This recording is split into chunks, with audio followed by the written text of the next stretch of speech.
Is she dead? I think she's dead.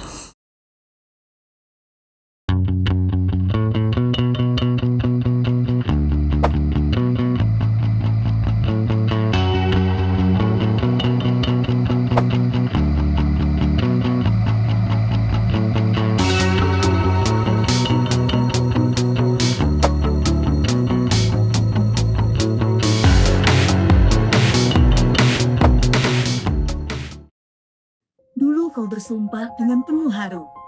Nama Tuhan kau sebut satu persatu. Kau berkata, demi kemanusiaan aku setia. Tapi hari ini, mana semua janjinya? Itulah yang terjadi di Indonesia. Ada yang lupa, ada yang pura-pura lupa. Ternyata sekarang ada beberapa orang dengan jas putih profesional yang sudah tidak bersikap secara rasional. Apakah sumpah tersebut hanya sebuah rutinitas? Dibaca sekali, kemudian menjadi hiasan di atas kertas? Apabila Tuhan memang benar formalitas, maka profesi sudah kehilangan makna dan juga batas. Residen anestesi PPDS Universitas Pajajaran Jawa Barat ditetapkan spesialis Fakultas Kedokteran Unpad diduga melakukan pelecehan residen anestesi, yakni mengelabui korban. Pelanggaran tersebut bukan hanya merupakan sebuah tindakan pidana, akan tetapi merupakan sebuah pengkhianatan terhadap profesi, pelanggaran etika yang berat, dan penghilangan kepercayaan masyarakat terhadap kita sebagai tenaga medis. Sumpah Dokter menegaskan, tugas kami adalah melindungi martabat dan keselamatan setiap manusia tanpa terkecuali. Dalam pandangan agama, kekerasan seksual merupakan dosa yang besar. Menghilangkan atau merendahkan martabat orang lain sama saja menghilangkan atau mengkhianati nilai kemanusiaan yang telah diajarkan oleh Tuhan. Kita harus berani berkata, ini salah. Tidak semua yang berseragam putih itu suci. Oleh karena itu, integritas harus dijaga, diawasi, dan ditegakkan. Demi mereka yang percaya pada kita. Debat yang melibatkan Kasus bunuh diri yang dialami oleh seorang dokter PPDS berinisial ARL di Universitas Diponegoro menyoroti isu multidimensi, bukan hanya dari aspek psikologi individu, tetapi juga sudah melanggar dari prinsip dasar Pancasila, yakni khususnya sila pertama, ketuhanan yang Maha Esa. Kasus ini mencerminkan adanya kegagalan dari institusi untuk menjamin dari non-maleficent yang terhadap dari pasiennya sendiri maupun dari tenaga kesehatannya itu sendiri.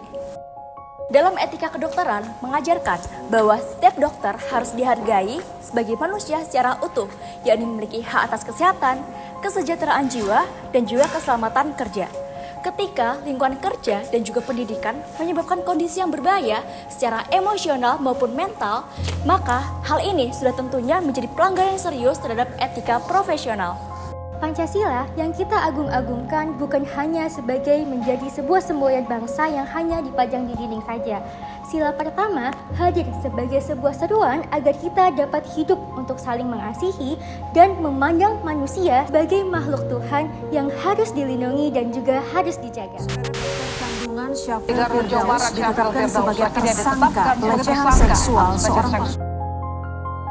Kasus pelecehan seksual yang dilakukan oleh dokter spesialis obstetri dan ginekologi di Garut bukan sekedar pelanggaran hukum, melainkan luka etis yang berhasil mengoyak kepercayaan antara dokter dan pasien. Penyalahgunaan kekuasaan di ruang praktik yang seharusnya menjadi tempat aman dan penuh empati, ia berhasil memanipulasi tindakan medis menjadi alat pemuas hasrat dan menodai martabat perempuan. Tindakannya ini merupakan pengkhianatan terhadap sumpah dokter, khususnya janji untuk menjalankan profesi dengan cara terhormat dan bersusila, serta pelanggaran berat terhadap Kodeki pasal 7A dan 7C. Ia gagal menunjukkan moralitas dan kepercayaan dalam praktik medis, merendahkan martabat manusia, melanggar hak asasi pasien atas tubuhnya, menghancurkan kepercayaan yang seharusnya menjadi pondasi dalam pelayanan kesehatan, dan mencoreng kehormatan teman sejawat yang telah menjunjung tinggi etika profesi. Lebih dalam lagi, perbuatannya bertentangan dengan nilai luhur Pancasila sila pertama yang menuntut manusia, terutama seorang dokter, untuk bersikap jujur, berhati suci, dan menghargai ciptaan Tuhan. Dalam perannya yang seharusnya mulia, ia malah menodai spiritualitas profesi itu sendiri dan menjadikan manusia yang seharusnya dilindungi malah dijadikan sebagai objek eksploitasi. Melanggar sumpah dokter bukan hanya pelanggaran profesi, tetapi pengkhianatan terhadap kemanusiaan, negara, dan juga kepada Tuhan. Menjadi seorang dokter bukan hanya sekedar ilmu dan juga tindakan medis, tetapi soal moral dan juga tanggung jawab kepada pasien yang menitipkan nyawanya, kepada negara yang mempercayakan sistem kesehatannya, dan juga kepada Tuhan yang akan menagih setiap janji yang telah kita ucapkan. Kalau sumpah hanya dibaca lalu dilupakan, lalu apa makna dari profesi ini? Sudahi alasan, sudahi pembenaran, saatnya kembali kepada inti.